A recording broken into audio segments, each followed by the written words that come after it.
Un cordial saludo, un abrazo fraternal, como siempre, y una muy calurosa bienvenida a todos y cada uno de ustedes que siempre nos acompañan en nuestros estudios bíblicos. Como siempre, le hacemos la invitación a participar de nuestro ministerio. Ministerio escrito está Lucas 4.8. Siempre recalcamos, mis amados hermanos y amigos, que nuestro ministerio es un ministerio laico misionero. Esto significa, mis amados hermanos y amigos, que nosotros de ninguna manera ni recogemos ofrendas ni aceptamos donativos de nadie. Esto es una obra misionera que nosotros hacemos, y la recompensa mejor es la satisfacción maravillosa que tenemos de colaborar con nuestro Dios en esta maravillosa obra de la predicación del Evangelio. El tema de hoy, bienvenidos sean a nuestro estudio bíblico de hoy. El tema de hoy, continuaremos con nuestro tema original, la purificación del santuario. En esta ocasión sería, ya vamos por la parte 9. Como es nuestra costumbre, vamos a elevar una plegaria a nuestro Dios. Padre de eterna misericordia, te alabamos, te bendecimos, te adoramos, mi Dios. Te damos gracias por todas las bendiciones que has derramado sobre nosotros. Gracias, Padre, gracias, mi Dios, por la vida, por la salud. Gracias por este año que culminó hace unos días, y gracias por este nuevo año que tú nos concedes vivir para poder prepararnos eficientemente, para poder estar contigo por toda la eternidad. Acompáñanos, mi Dios, suplicamos tu presencia en medio nuestro, que seas tú el director de todo. Abre las mentes para que podamos comprender tu palabra y que la podamos seguir. Acompáñanos siempre y dirígenos en el glorioso nombre de nuestro Señor Jesús. Amén, mi Dios. Amén y amén. Antes de comenzar, pues, necesitamos o queremos expresar, ¿verdad?, nuestras felicitaciones a cada uno de ustedes. Un feliz año nuevo 2023. Que este año pues sea de muchas bendiciones para todos y cada uno de ustedes, y que sobre todo lo podamos aprovechar para prepararnos eficientemente para ese glorioso encuentro con nuestro Señor Jesús. Que Dios les bendiga. Bueno, en el estudio pasado nosotros concluimos el subtema que habíamos titulado La vida del cristiano a la luz del santuario. Hermanos y amigos, esto no es otra cosa que la ilustración que nos da la doctrina del santuario, nos da el santuario en sí, sobre lo que es el plan de salvación o el plan de redención. Ahora nos toca regresar nuevamente al tema original, la purificación del santuario. Sin embargo, hay algunas personas, queridos hermanos y amigos, que nos han escrito porque piensan que tienen algunas dudas o quiere que se les clarifique algunos pensamientos que ellos tienen. Y vamos a tomar el tiempo ahora, un poco de tiempo para eso. Ustedes saben que siempre decimos que lo mejor es aclarar las dudas, porque si seguimos a otro tema con unas dudas, esas dudas las vamos a seguir arrastrando y no nos va a permitir comprender los otros temas, ¿verdad? Así que vamos a aclarar esas dudas. Bueno, como dijimos, nosotros presentamos el tema, el subtema, la vida del cristiano a través del plan de salvación, a través del santuario. Eso es, como especificamos, el plan de salvación, tal como lo ilustra el santuario. El santuario lo ilustra, hermanos, desde que nosotros recibimos el llamado para entregar nuestro corazón al Señor Jesús, hasta que culmina esta etapa del plan de salvación, y esta etapa culmina cuando nuestro Señor Jesús regrese y estemos ante la presencia maravillosa y gloriosa de nuestro Redentor. Así que lo primero que vamos a hacer es que vamos a hacer un pequeño recuento de lo que hemos dicho hasta ahora y luego vamos a aclarar las dudas. Habíamos dicho que este es el santuario completo, ¿verdad? Habíamos dicho que cuando nosotros estamos en el mundo, cuando todavía no conocemos al Señor, pues estamos fuera del santuario. El Señor nos hace el llamado para entrar al santuario. ¿Recuerdan las palabras del Señor? Muchos son los llamados y pocos los que responden al llamado. Así que nosotros, que somos de esas pocas personas que hemos respondido positivamente al llamado, entramos al santuario. Y lo primero que nos encontramos en el santuario es con el compartimiento que se llama el atrio. ¿Lo ven? Saben que el santuario completo se compone de 3 compartimientos: el atrio, el lugar santo y el lugar santísimo. Lo primero que nos encontramos es el atrio. En el atrio hay 2 muebles: el altar del sacrificio y la fuente o el lavacro.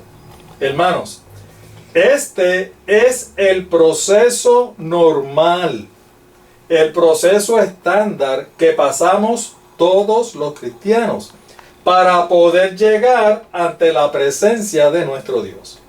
¿Lo ven? Ahora bien, los primeros 2 muebles que nos encontramos es el altar del sacrificio y la fuente. ¿Qué sucede en el altar del sacrificio? ¿Qué es lo que significa? El altar del sacrificio, hermanos, lo que significa es cuando nosotros reconocemos que somos pecadores, nosotros sentimos dolor por ese pecado o los pecados que hemos cometido, nos arrepentimos sinceramente de todo corazón, le confesamos a nuestro Dios nuestros pecados y Él nos perdona. Ahora bien, ¿en base a qué Dios nos perdona? ¿En base a qué? Tiene que haber una base. ¿En base a qué? Porque somos bonitos, porque somos guapos, porque somos buena gente. Que el hermano Pedro es buena gente, tú sabes, perdónalo, porque él en verdad no es malo. No. Y aquellos delincuentes y hasta criminales que no son buena gente, ¿en base a qué los va a perdonar? Tiene que haber una base sólida para el perdón. Pues esa base sólida para el perdón de nuestros pecados, es nada más y nada menos que el sacrificio santo de nuestro Señor Jesús en la cruz del Calvario. Y ahí entra entonces lo que se conoce como el concepto de sustitución, ¿verdad? Sustitución. El proceso de sustitución. ¿Qué significa eso? Nosotros éramos pecadores, seguimos siendo pecadores, pero éramos pecadores no arrepentidos, no perdonados, no justificados. Por lo tanto, la palabra nos dice, Romanos 6:23, que la paga del pecado es ¿qué cosa? La muerte. Lo que nosotros merecíamos era morir perpetuamente, la separación permanente de nuestro Dios. Pero Dios, en su infinita misericordia, lo que hizo fue que proveyó un sustituto. Y en vez de nosotros morir, ese Cordero de Dios que quita el pecado del mundo, fue el que pagó el precio. Murió en sustitución nuestra. Así que cuando nosotros le pedimos perdón a Dios, lo que hacemos es que presentamos los méritos de nuestro Señor Jesús, el sacrificio santo de Él en sustitución nuestra. Y Él sencillamente lo acepta. Él nos perdona. El segundo mueble es el lavacro o la fuente. ¿Qué significa el lavacro o la fuente? Pues después que nosotros nos arrepentimos, confesamos nuestros pecados aceptamos al Señor como nuestro Salvador personal, el próximo paso que regularmente nosotros hacemos es que bajamos a las aguas bautismales. ¿Por qué? El Señor había dicho desde un principio que el que no naciere de agua y de espíritu no puede heredar el reino de Dios. Por lo tanto, esa fuente lo que significa es las aguas bautismales donde nosotros fuimos sumergidos. ¿Y qué significa eso? Eso significa que nosotros sepultamos nuestra vida antigua y nacemos en novedad de vida. Vida nueva.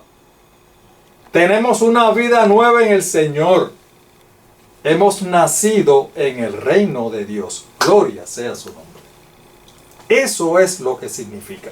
Por lo tanto, todos nosotros, todos los cristianos, todos los que hemos aceptado al Señor, tenemos que pasar precisamente por ese proceso. El arrepentimiento, perdón de nuestros pecados y el lavacro a través del bautismo. Hermanos, ese proceso que ocurre en el atrio es el proceso de justificación. ¿Verdad? Justificación. O sea, que nuestro Dios nos declara justo. Si nuestro Dios nos declara justo delante del Padre Celestial y nos perdona nuestros pecados, ¿qué nos está regalando? Pues sencillamente nos está regalando la salvación. Así que nosotros en el atrio es donde nuestro Señor nos regala la salvación, porque ahí es donde ocurre el proceso de justificación.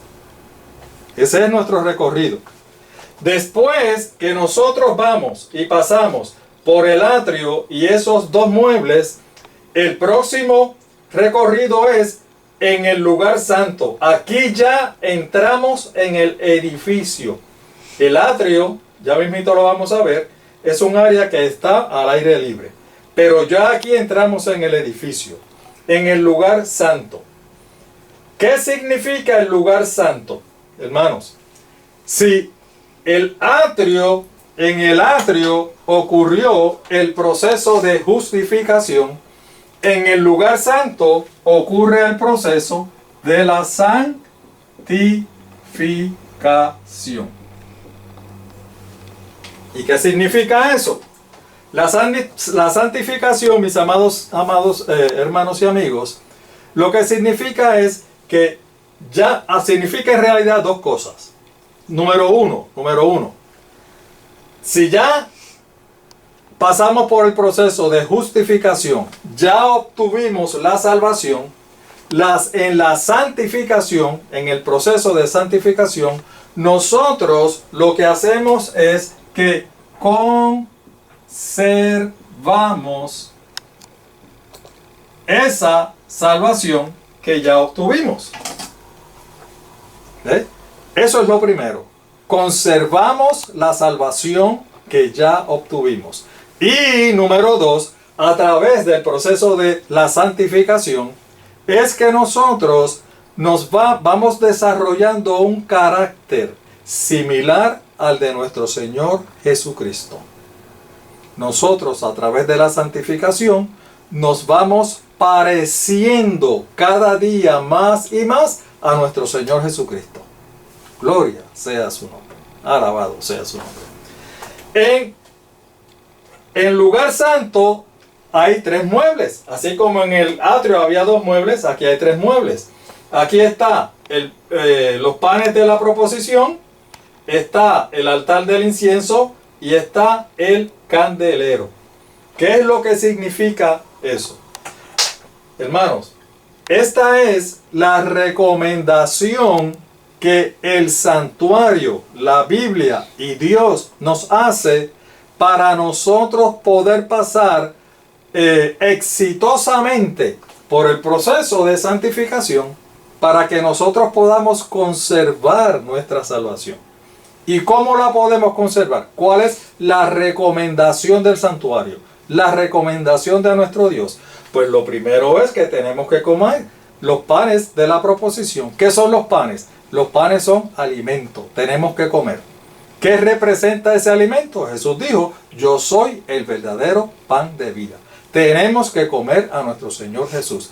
¿Y cómo comemos a nuestro Señor Jesús? A través del estudio diario de la palabra de nuestro Dios. ¿Y por qué diario? Porque en el santuario los servicios eran diarios. ¿Ven? Así que nosotros, la recomendación del santuario de Dios es que estudiemos la palabra de Dios diariamente. Comamos el pan de la proposición. Es la primera recomendación. ¿Cuál es la otra recomendación? Pasar por el altar del incienso. ¿Qué representa el altar del incienso? Las oraciones, las plegarias de todos nosotros. La recomendación del santuario es que también diariamente debemos orar. Debemos comunicarnos con nuestro Dios. Abrirle el corazón a Dios como si fuera nuestro mejor amigo. Gloria sea su nombre. ¿Cuál es el tercer consejo? Porque son 3 muebles. El candelero. ¿Qué representa el candelero? Representa la luz. Nosotros debemos de compartir esa maravillosa luz del Evangelio que hemos recibido con otras personas. Recuerden la máxima. Ayudando a otros, nos ayudamos a nosotros mismos. Cuando nosotros le indicamos a otras personas el camino correcto hacia la salvación, lo que estamos haciendo es confirmando nuestra fe. Gloria sea a nuestro Dios. Esa es la recomendación del santuario. Podemos ver esto también de otra manera. Recuerden que el objetivo de nosotros es que podamos entender de manera sencilla este proceso que otras personas pues lo hacen de una manera bien sofisticada, muchos términos teológicos. Pues lo queremos hacer lo más sencillo posible para que todos nosotros lo podamos entender sencillamente. Podemos hacer otra comparación, otra ilustración, hermanos. Ustedes saben que podemos comparar el pecado con una enfermedad. La enfermedad es el cáncer. La enfermedad es el cáncer. ¿Qué es una enfermedad terminal? Casi siempre, ¿verdad? ¿Por qué? Porque la paga del pecado es muerte.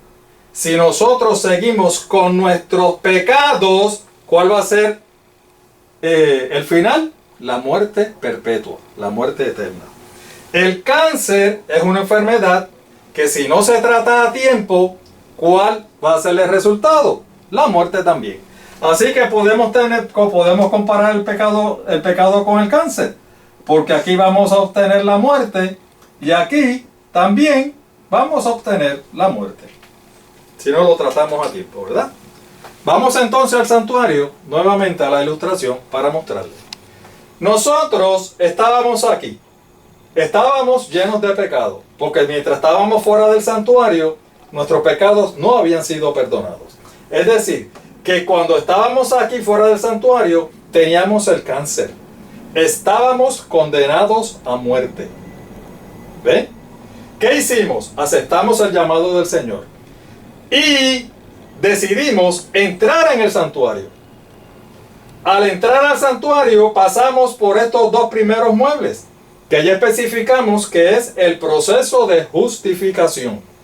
¿Qué es lo que Dios hace con nosotros en este departamento o en este compartimiento, en el atrio? Hermanos, en el atrio lo que Dios hace es que nos lleva a la sala de cirugía. ¿Y sabe lo que hace? Nos extirpa el cáncer, saca el cáncer de nosotros. Estábamos condenados a muerte por esa enfermedad y en el atrio el Señor hace la cirugía y nos extirpa el cáncer. Nos perdona. Gloria sea nuestro Dios. Si nos perdona, ya no tenemos pecado. ¿Lo ven? Él ha extirpado el cáncer en el proceso de justificación. Cuando pasamos entonces, ¿qué es lo que hacen los médicos después que hacen una cirugía de cáncer? Dejan a la persona así, bueno, ya estás curada, ya no te va a pasar. No, no. ¿Qué es lo que hacen? Regularmente le dan una receta. Y en esa receta, pues lógicamente, la persona tiene que tomar algunos medicamentos. ¿Para qué? El objetivo de esos medicamentos es mantener el cáncer fuera. ¿Verdad? Mantener el cáncer alejado para que no regrese. Pues aquí es lo mismo. A través del proceso de la santificación que ocurre en el lugar santo, nuestro Dios nos da la receta para que tomamos los medicamentos para que mantengamos ese cáncer o ese pecado fuera de nosotros. ¿Cómo lo vamos a mantener? Comiendo el pan de la proposición todos los días, el estudio de la Biblia, orando todos los días y alumbrando a otros. Esa es la receta para mantener el cáncer fuera de nosotros. Y esa es la receta que nos da el Señor para que nosotros podamos pasar por el proceso de santificación exitosamente. ¿Lo ven? Luego de eso, en el recorrido del santuario, recuerden, estamos en el recorrido del santuario. Luego de eso, ya pasamos el atrio, el lugar santo. Nos queda el lugar santísimo. En el lugar santísimo lo que hay es un solo mueble. En ese mueble es el arca del pacto. Sobre el arca del pacto está el propiciatorio. Y sobre el propiciatorio es que se manifiesta la presencia de Dios. ¿Qué significa que nosotros entremos al lugar santísimo? Si nosotros entramos al lugar santísimo, significa que vamos a estar delante de la presencia de nuestro Dios. Literalmente, delante de la presencia de nuestro Dios. ¿Verdad? ¿Qué representa eso entonces? ¿Cuándo es que todos los redimidos vamos a estar delante de la presencia de Dios? Pues la palabra me dice que va a ser en ese glorioso día cuando nuestro Señor Jesús regrese a recibir y a buscar a su pueblo. Gloria sea su nombre. El día de su regreso. En ese día estaremos todos. Y cuando decimos todos, es todos.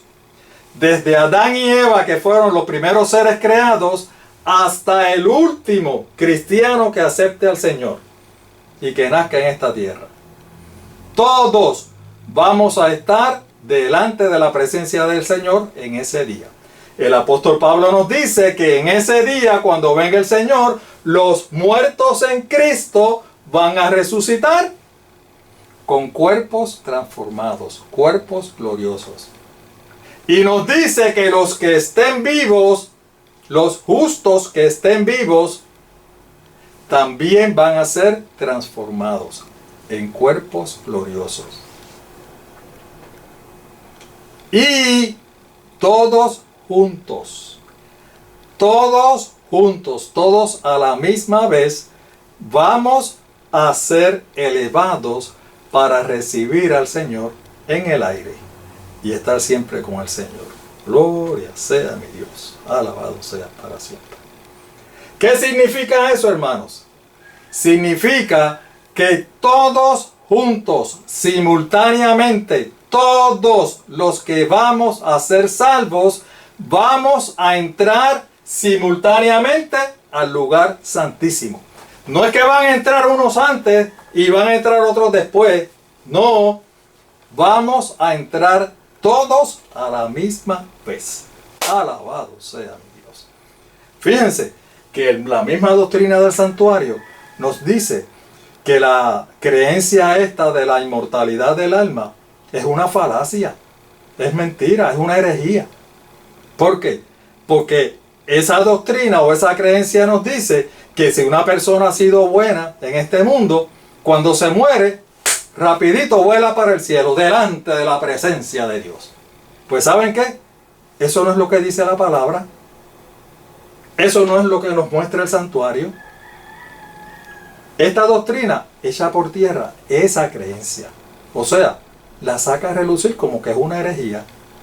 Porque todos, unánimes, todos vamos a estar juntos delante de la presencia de nuestro Dios. Vamos a entrar todos juntos en el lugar santísimo en ese glorioso día cuando el Señor regrese.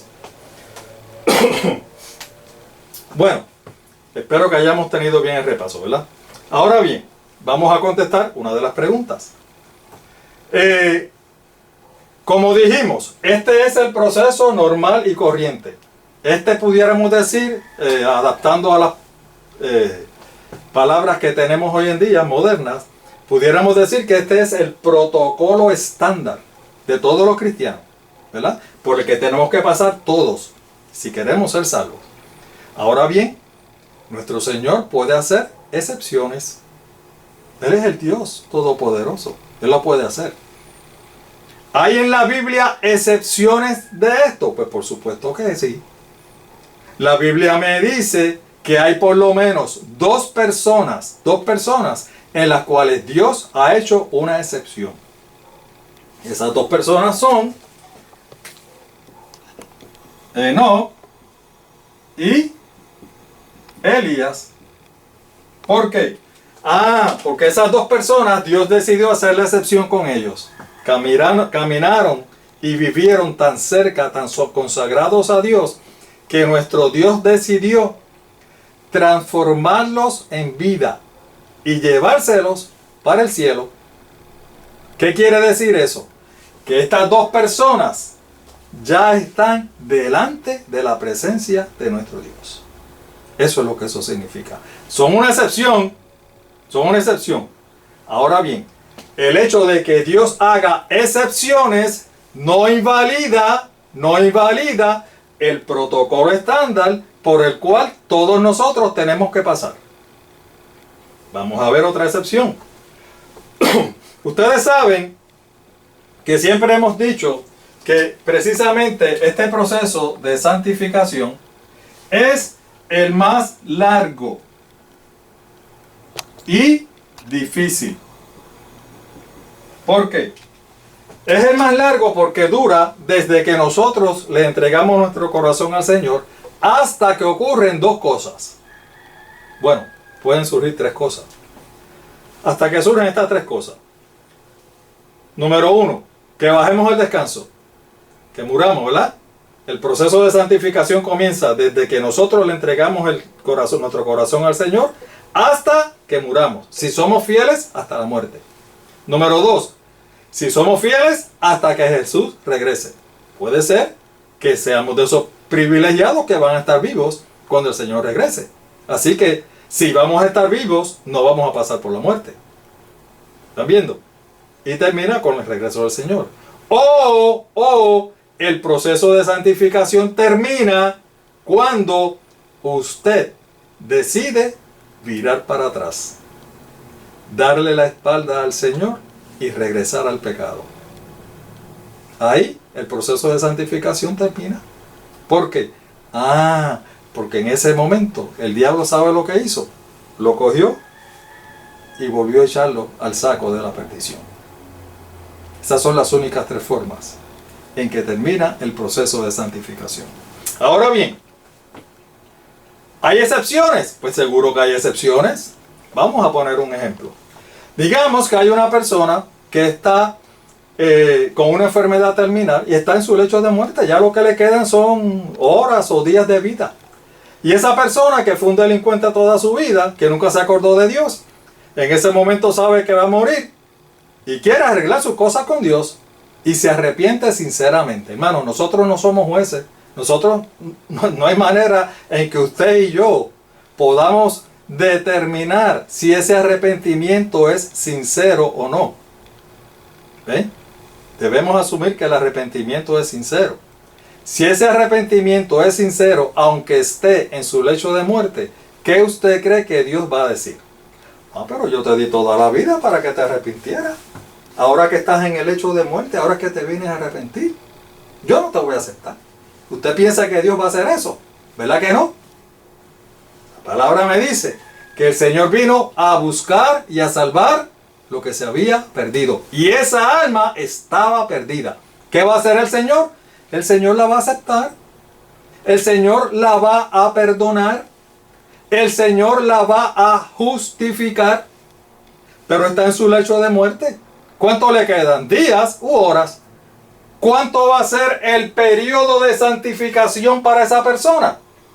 Pues el periodo de santificación va a ser extremadamente corto. Ya no va a ser largo y difícil. ¿Ven? Va a ser extremo hasta que se muera.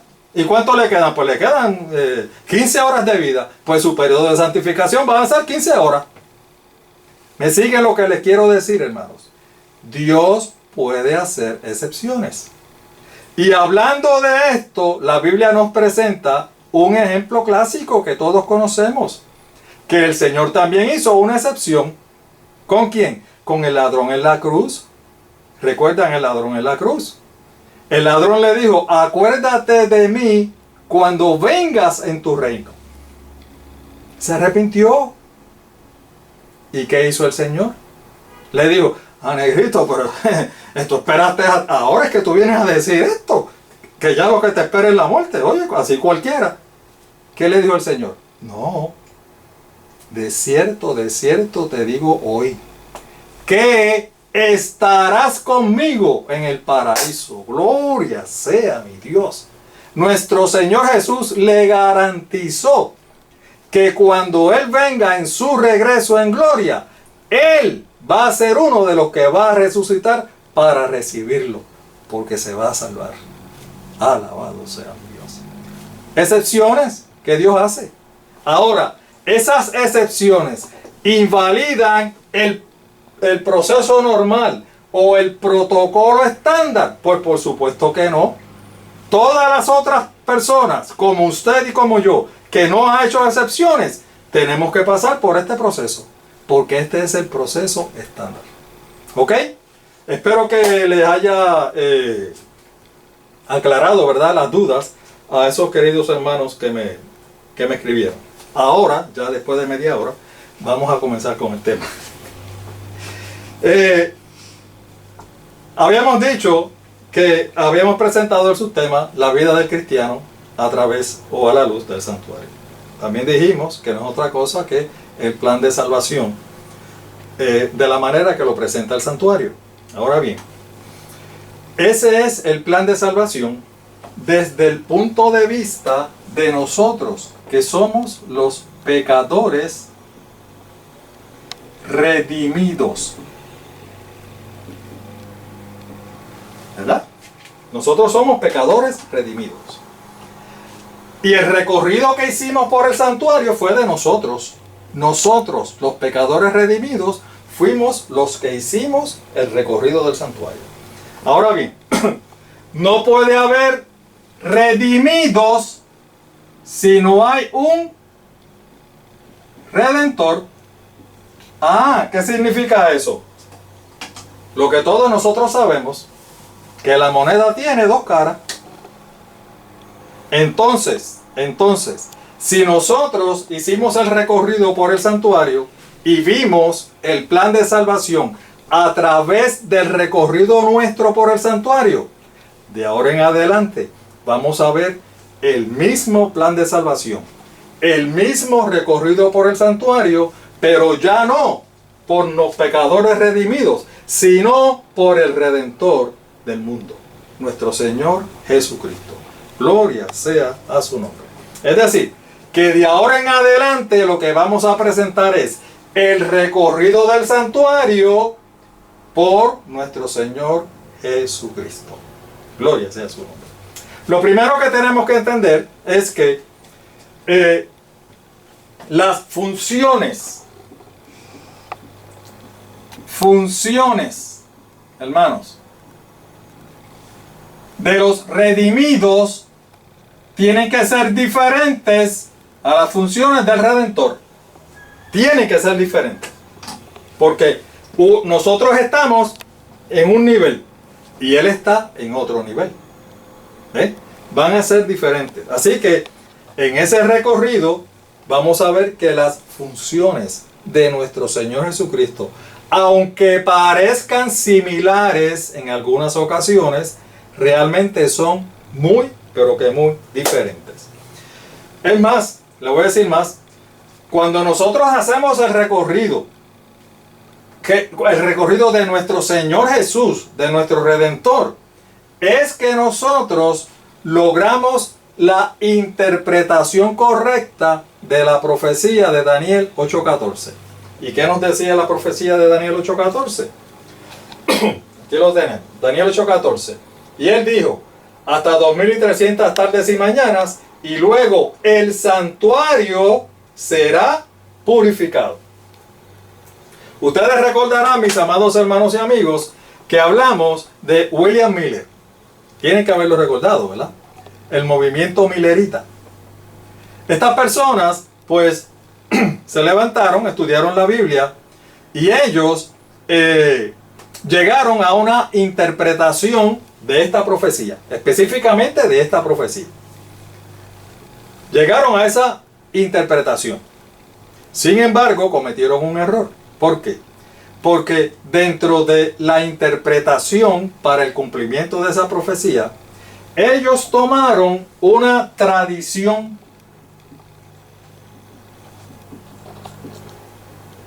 Y esto nosotros lo discutimos bastante, ¿verdad? ¿Y cuál fue esa tradición? Lo que pasa es que para esa época, lo que todos los religiosos entendían era que la tierra era el santuario de Dios. La tierra era literalmente, hermanos, literalmente el santuario de Dios. Y ellos tomaron esa aseveración, que en verdad, porque eso no está comprobado por la Biblia. Eso nunca fue comprobado por la Biblia. Eso fue que ellos lo aceptaron porque como todo el mundo lo decía, todo el mundo lo creía, pues ellos lo aceptaron, lo dieron como bueno. Pero luego se dieron cuenta de que cometieron ese error. Y ustedes saben que cuando introducimos un error en la interpretación y el cumplimiento de las profecías, ¿qué va a pasar con el cumplimiento? Se va a ver afectado por ese error. ¿Lo ven? Por lo tanto, el cumplimiento de la interpretación de la profecía que ellos le dieron a esta profecía específicamente para ese tiempo, realmente ellos erraron, ellos se equivocaron. Ellos se equivocaron en el evento.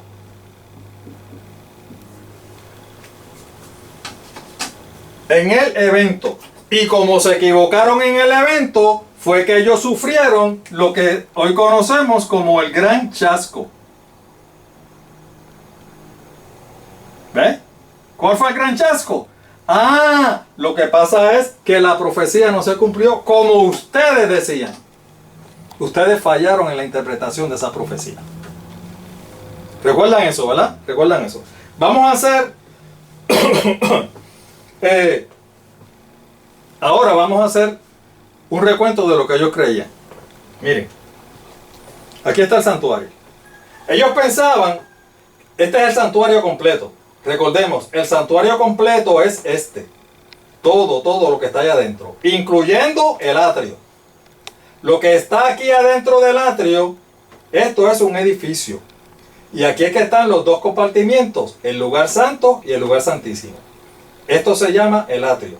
Pues ellos pensaban que la tierra, literalmente la tierra, era el santuario de Dios. ¿Ve? El santuario completo. Vamos a ver más específicamente qué era lo que decía la profecía según ellos. La interpretación de ellos era el santuario de Dios, lo que nosotros le presentamos, ¿verdad? Era literalmente el planeta Tierra. Es lo que ellos pensaban. Esa fue la tradición que ellos introdujeron. Número 2, que la purificación del santuario significaba purificar la tierra. ¿Y con qué iban a purificar la tierra? Con fuego. También vimos algunos textos que confirmaban eso. Lo que pasa es que la aplicación era diferente. ¿Cuándo es que iba a ocurrir esto? La purificación de la tierra. Pues eso iba a ocurrir cuando en el regreso de nuestro Señor Jesús a esta tierra. Y según los cálculos de ellos, ¿cuándo eso iba a ocurrir? En el 1844. Estamos claros, ¿verdad? Eso es lo que ellos pensaban. La doctrina del santuario, que ustedes saben que la doctrina del santuario fue revelada después del gran chasco a ciertas personas que quedaron estudiando la Biblia y orando y pidiéndole a Dios que les revelara en que ellos se habían equivocado. Dios le comenzó a revelar la doctrina del santuario. No fue que tampoco se la dio así de sopetón. No, les comenzó a revelar la doctrina del santuario. ¿Qué dice la doctrina del santuario? La doctrina del santuario dice lo siguiente. Tiene algunas similitudes con lo que ellos creían, pero también tiene algunas diferencias. Nos dice, el atrio, no el santuario, solamente el atrio, no el santuario completo, incluyendo el edificio, no. El atrio representa la tierra. ¿Ven la similitud? Sí había una representación, pero no era el santuario completo, era el atrio solamente. Número 2, nuestro Señor Jesús recorrió el atrio cuando vino por primera vez a esta tierra. ¿Qué creían ellos? Que en la segunda venida de nuestro Señor Jesús, cuando viniera a buscar a su pueblo, ven, en el regreso del Señor, de nuestro Señor Jesús, era que Él venía al santuario. Pues no, la doctrina del santuario me dice que nuestro Señor Jesús recorrió el atrio cuando vino por primera vez a esta tierra. ¿Y cuándo fue que Él vino por primera vez? Cuando nació en Belén, como un bebé, como un niño. Número 3, cuando nuestro Señor Jesús murió en la cruz, cesaron los sacrificios de corderos en el santuario. Ustedes saben que casi todas las ceremonias exigían el sacrificio de animales o corderos. Pues cuando el Señor Jesús murió en la cruz del Calvario, cesaron. Esa era una señal, iban a cesar todos esos sacrificios. Número 4. Cuando nuestro Señor Jesús entró al lugar santo en su recorrido por el santuario, comenzó su función como nuestro sumo sacerdote o intercesor. ¿Lo ven? ¿Por qué? Porque cuando nuestro Señor vino a esta tierra, al atrio, fue que vino a ejecutar el plan de salvación. Y dentro del plan de salvación, Él tenía una función como sumo sacerdote e intercesor. ¿Cuándo comenzó eso? Cuando el Señor entró al lugar santo. Y vamos a determinar cuándo fue que Él entró al lugar santo. Cuando nuestro Señor entró al lugar santísimo, el último compartimiento, es que se cumple la profecía y el santuario será purificado. Y eso también lo vamos a ver en detalle.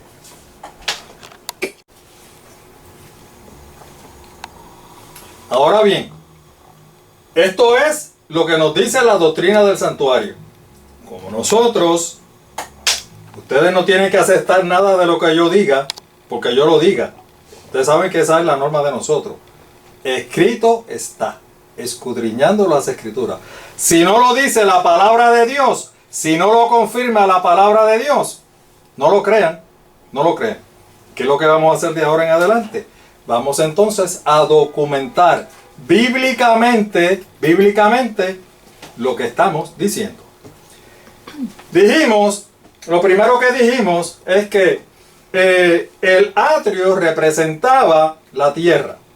Y dijimos que cuando nuestro Señor Jesús nació como un bebé en la ciudad de Belén, es que se cumplía la profecía de que el Señor venía a visitar el atrio, ¿verdad? Ahora, eso estaba ya profetizado. Todo eso estaba profetizado con lujo de detalles en el Antiguo Testamento. Vamos a ver entonces ahora las profecías que decían eso y su cumplimiento en el Nuevo Testamento. Gloria sea nuestro Dios. Vamos a la primera profecía. Aunque ustedes no lo crean, la primera profecía se encuentra en Génesis capítulo 3, versículo 15.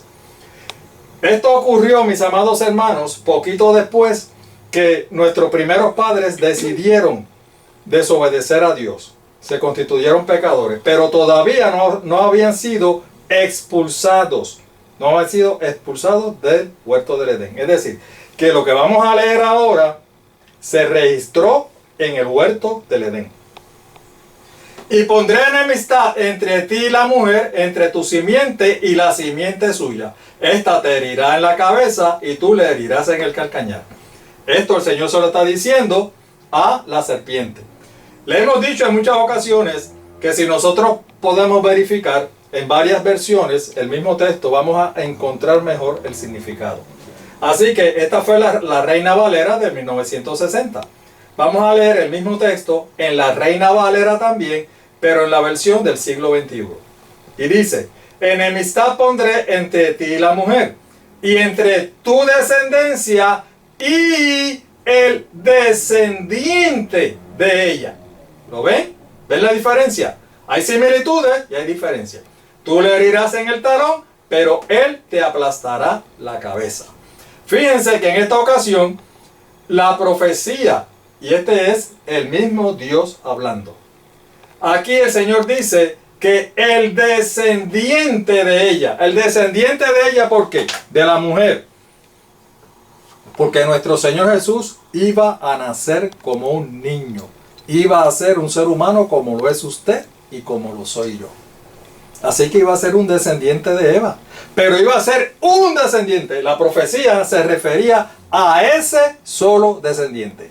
El texto termina diciendo que finalmente, aunque pareciera que en esa batalla del bien contra el mal, el Señor perdió porque finalmente murió, la realidad es que precisamente con su muerte fue que logró su mayor éxito. Gloria sea nuestro Dios. Su mayor éxito lo logró con su muerte. Vamos a la otra profecía. Isaías 9:6 nos dice: porque un niño nos es nacido, hijo nos es dado, y el principado sobre su hombro, y se llamará su nombre admirable, consejero, Dios fuerte, Padre eterno, príncipe de paz. Hermanos, la profecía en esta ocasión es un poquito más específica y nos dice que ese redentor que nuestro Dios, el mismo Dios, le prometió a Adán y Eva que iba a venir a esta tierra a redimirlos, ese redentor, nos dice la profecía, que iba a nacer como un niño. Y nos dice más, nos dice: hijo nos es dado. Se nos ha dado un hijo. ¿Por qué? Hermanos, ese hijo es nada más y nada menos que la segunda persona de la deidad, el Hijo de Dios, nuestro Redentor. Alabado sea su nombre.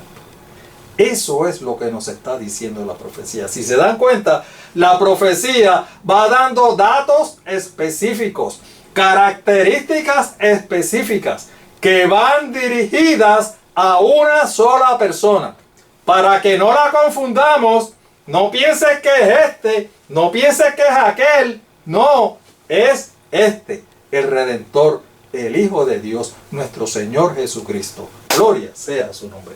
Aquí termina también y dice varios nombres por los cuales se va a conocer ese niño, que es Jesús. Admirable, consejero, Dios fuerte, Padre eterno, príncipe de paz. Hermanos, ¿ustedes saben qué? La profecía nos está diciendo que es el mismo Dios, personalmente, el que va a venir a esta tierra a redimirnos. Eso es lo que nos está diciendo. Gloria sea su nombre. Ustedes pueden creer que hay algunas denominaciones cristianas, que se llaman cristianas, que ellos creen y predican que nuestro Señor Jesucristo no es Dios. Nunca ha sido Dios, ni es Dios. ¿Ustedes se imaginan algo como eso? La palabra es clara. La palabra es clara. Ellos dicen, bueno, no, lo que pasa es que, tú sabes, Dios el Padre, le dio, tú sabes, algunos poderes para que Jesús se defendiera, tú sabes, y podían hacer esto y podían hacer aquello, pero no, Jesús no es Dios, no. ¿Pueden creer? ¿Qué nos dice la palabra? Dios fuerte. ¿Refiriéndose a quién? A ese niño. Dios fuerte, Padre eterno, príncipe de paz. Gloria sea su nombre. Vamos a la otra profecía. Daniel 9:25. Aquí lo que queremos destacar es lo siguiente. Sabe pues y entiende que desde la salida de la orden para restaurar y edificar a Jerusalén hasta el Mesías príncipe. Y lo que queremos destacar es esto. Este es otro de los nombres por los cuales se va a conocer a nuestro Señor Jesús. El Mesías. El Mesías quiere decir el enviado de Dios. Isaías 7:14, otra profecía nos dice: por tanto, el Señor mismo os dará señal. ¿Cuál va a ser esa señal?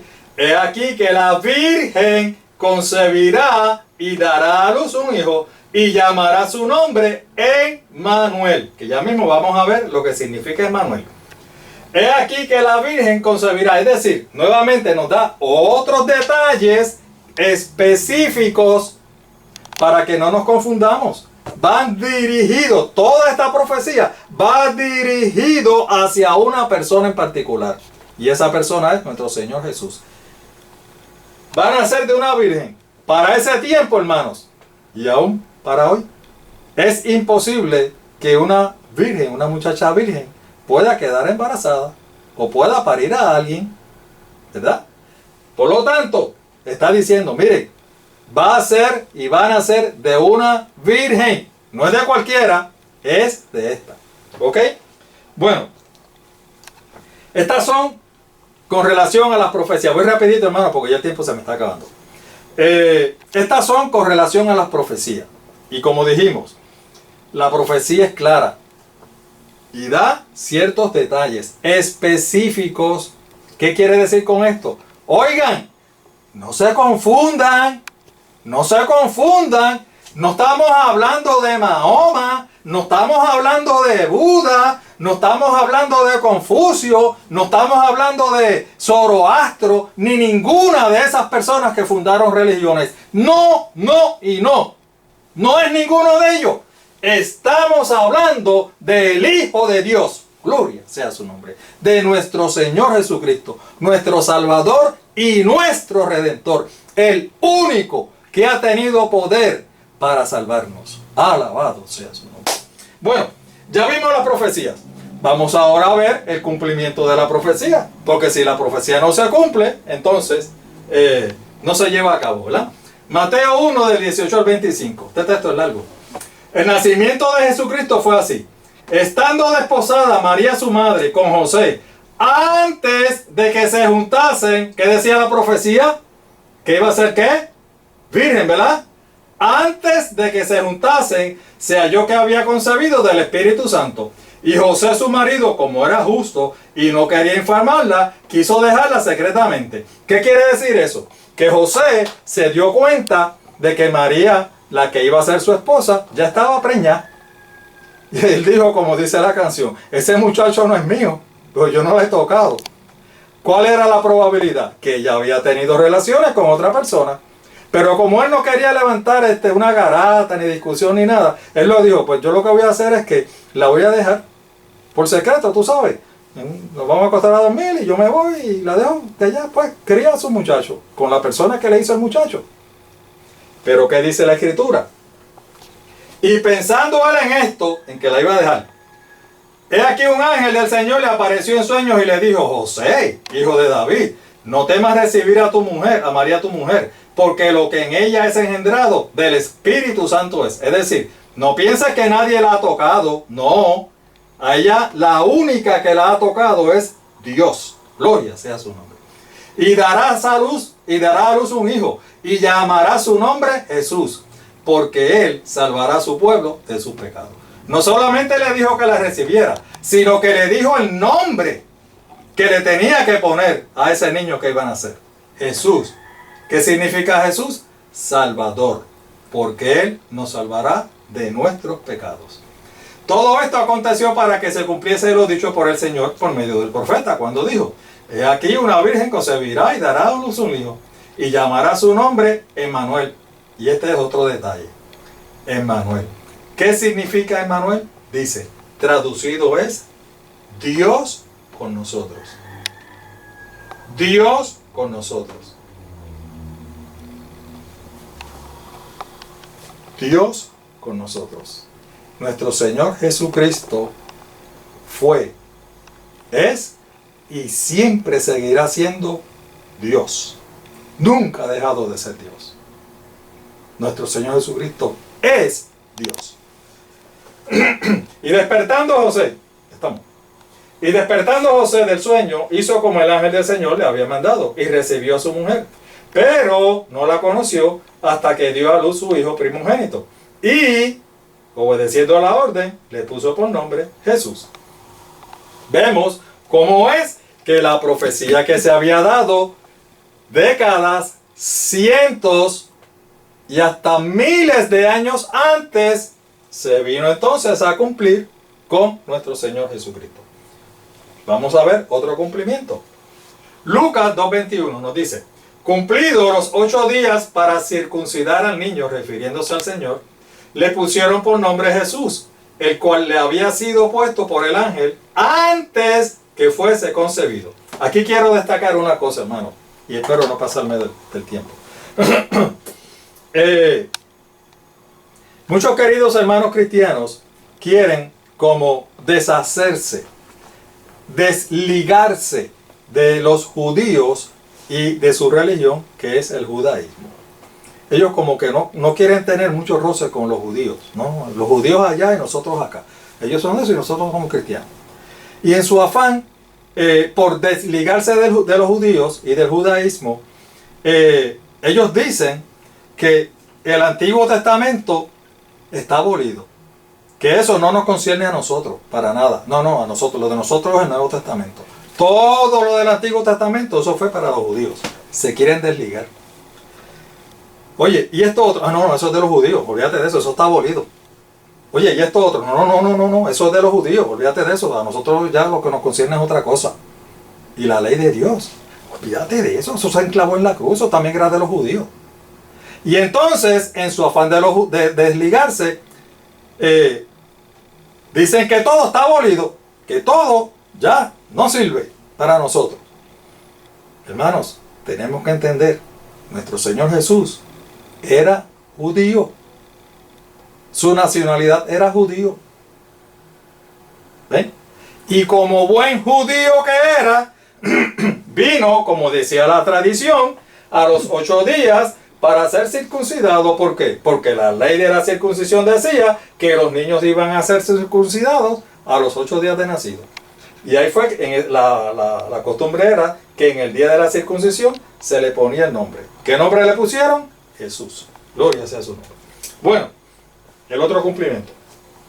Lucas 2:25 al 33. Y esta, ya ustedes verán que es una cosa maravillosa. He aquí que había en Jerusalén un hombre llamado Simeón. Este hombre justo y piadoso esperaba la consolación de Israel y el Espíritu Santo estaba sobre él. Y le había sido revelado por el Espíritu Santo que no vería la muerte antes que viese al ungido del Señor. Otro nombre para el Señor Jesús, ungido del Señor. Y movido por el Espíritu vino al templo, cuando los padres del niño Jesús lo trajeron al templo para hacer por él conforme al rito de la ley, o sea, la circuncisión. Él le tomó en sus brazos, ¿quién? Simeón. Y le bendijo, y bendijo a Dios, diciendo: ahora, Señor, despides a este tu siervo en paz, conforme a tu palabra, porque han visto mis ojos tu salvación. ¿A quién? Al niño Jesús, la cual has preparado en presencia de todos los pueblos, luz para revelación a los gentiles y gloria de tu pueblo Israel. Y José y su madre estaban maravillados de todo lo que se decía de él. Porque ese era el enviado, el Mesías prometido. Se cumple en nuestro Señor Jesús. Gloria sea su nombre. Vamos a hacer un pequeño resumen de lo que hemos dicho hasta ahora. ¿Tenemos tiempo? No, lo hacemos entonces para la próxima, porque ya el tiempo se me fue. Hacemos entonces un resumen para el próximo estudio. Hacemos un resumen de lo que hemos dicho y seguimos con el estudio, ¿ok? Es que ya se me acabó el tiempo. Bueno, pues les invitamos a que sigan nuestros estudios en YouTube y en Facebook. Seguimos escudriñando las Escrituras. Eso es lo de nosotros. el ministerio, escrito está Lucas 4.8, y escudriñamos las Escrituras. Les deseamos a todos un feliz día de Reyes. Que nuestro Dios nos bendiga a todos.